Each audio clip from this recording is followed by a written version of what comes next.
Well, hello, friends. It's Friday or the weekend, whenever you're finding this, and we are already in the second weekend of the Advent season. We're so very grateful to be walking alongside you in this season and look forward to all that the Lord has for us as we journey together. Just a couple of things I want to do in our time together briefly. I want to do things a little bit backwards. And so I'll talk a little bit about worship, and then we'll talk about all the wonderful things that are happening in the coming days and weeks that we want you to be aware of. Just first, just so you know, we're right in the midst of our Christmas tree sale. We had an incredible opening weekend last weekend, starting with Black Friday, and had a great response, and want to continue to do that. So please, as you encounter people in your community, in the neighborhood, perhaps at work, please just remind them of this incredible opportunity they have to come to our Christmas tree sale, Evergreen Express, which of course is located on 17th there at Compassion United Methodist Church. Great things happening there. We'll be open weekdays 3 to 6, and then we'll be open on the weekends, Saturday and Sunday, from 10 a.m. to 6 p.m. All right, let's talk a little bit about worship. We find ourselves with the Sunday where we usually focus on peace. Peace. We focus on the reality that many of our scriptures speak very clearly, very strongly about as people prophesied and look forward to what God was going to do through the Messiah, through Jesus Christ.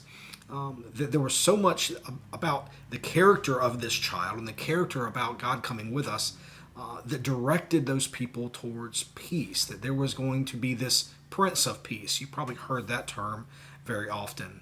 Well, friends, we want that kind of peace, don't we? We want what the scriptures talk about when they talk about shalom and the sense of wholeness, the sense of completeness. I believe in a lot of ways that we were created to desire this type of peace that our scriptures talk about, that give us examples of and speak to.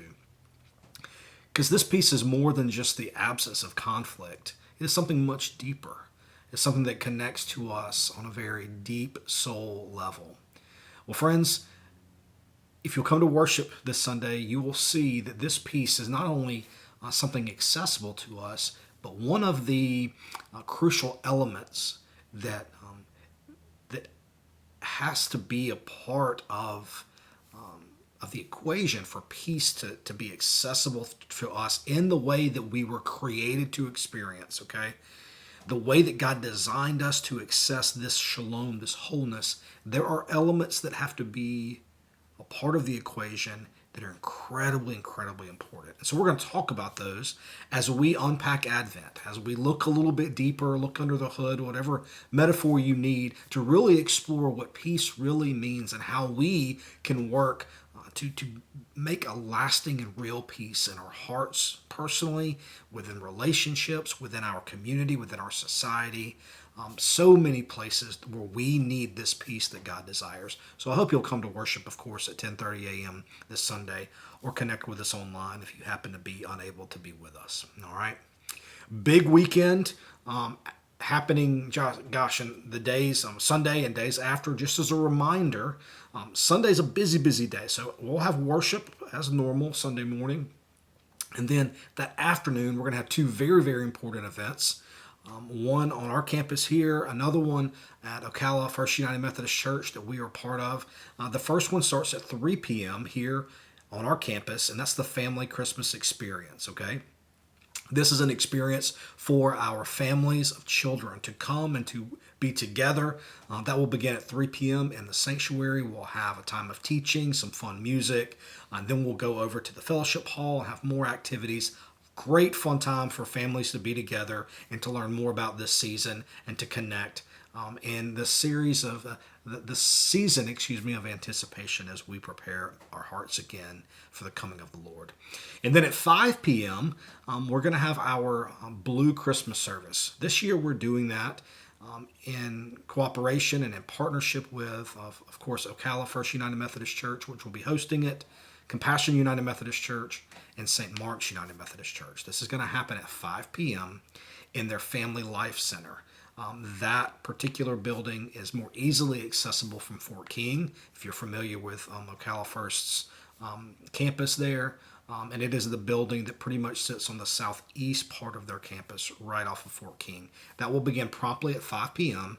And that service is designed for those who need a place of safety because the holidays are difficult. There may be something new about someone's situation this particular year, or may just be in a place where they need space to know that it's not always joyful, that life is difficult and life is hard, and that sometimes this season can be really, really challenging, depending on what's going on in one's life. And so this particular Blue Christmas service is designed with those folks in mind. And we pray that if it's something that you need, or if you have someone that you would like to bring that you know could benefit from this particular type of worship experience, we hope that you would come. All right. Monday afternoon, they're asking us to be there by 4:30, but beginning at 5:30 is the Fostering Foundation Christmas Party, which many of us are going to be volunteering at and do each and every year. This year it will not happen at WEC. It will not be at the World Equestrian Center. As I mistakenly said from the pulpit this past Sunday, it's at the Livestock Pavilion, just north of town, and so a little bit closer for many of us. But the schedule is still the same. If you let me know that you were coming, I emailed you very, very important information on Monday. Please check that out. Read all of it, especially the attachments about parking and about things that you need to know. We're going to be primarily serving as buddies for that night, which means we're going to be helping with families and with foster children and kind of being their chaperone for the night so they get to experience all the wonderful things that is going to be there for them. All right? So if you have any questions about that, please let me know. See the email and know that it's at the Livestock Pavilion, Outdoor Pavilion, not at World Equestrian Center. All right? And we had a great first midweek communion service for Advent observance, and so this past Wednesday at noon we gathered. We will do that 2 more times, middays on Wednesdays, and we pray that if you would like to be here midweek for a simple word and table service, we would love to have you be a part of that. That begins at noon sharp in the sanctuary every Wednesday during the season of Advent. All right, and lastly, please check out our special offering. The ways that we want to show up and stand in the gap for children, vulnerable children, and orphans, both on the continent of Africa and as well as in our state of Florida. And so if you'll go to spocala.org/Christmas, you can find out lots of information about the 2 organizations that we're going to be partnering with, Zoe Empowers and Residing Hope. Great information there. Please go to the website, watch some of those videos.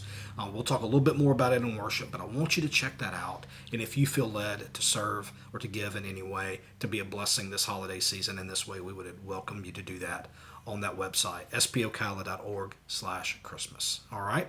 Thanks so much. Have a wonderful weekend. Can't wait to see you very, very soon.